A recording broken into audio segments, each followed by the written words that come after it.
really jumped out at me, because on the surface it seemed pretty scary and pretty chilling. It was when Brian Williams took out the cell phone, if everybody was watching this, and Edward Snowden just described, hey, here's all the ways they can sort of monitor you and profile you just with this. If you search for a New York Rangers hockey score on this cell phone, they can build this whole profile about you. And I said, wow, that sounds really scary. That sounds Big Brother, all that. But has that actually been happening to ordinary citizens? Is the government using this for sort of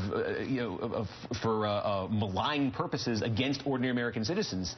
Is there any evidence of that? Well, look, we're learning more and more about that, but I do want to say this, and Snowden explained himself, I think, quite well in his first interview on the Guardian website about a year ago.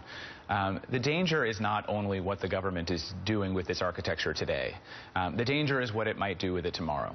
That it is building a system without the consent or approval of the public that allows it to capture and store all communications, and essentially to create a surveillance time machine that allows it to kind of hit rewind on all of our lives. Today, that's justified as a counterterrorism measure. Tomorrow, that's going to be used by the FBI, by the DEA, and eventually by local cops. And that's because this kind of database doesn't really help stop terrorism. There isn't a lot of terrorism. You build a haystack to look for a smaller and smaller needle. But it's an incredible forensic tool. It would help solve a lot of crimes. And that's why you're going to have this inevitable, we already have seen it, mission creep, where these massive, massive databases are turned over not to intelligence officials, but to law enforcement. And that's something that the framers would have been very concerned about.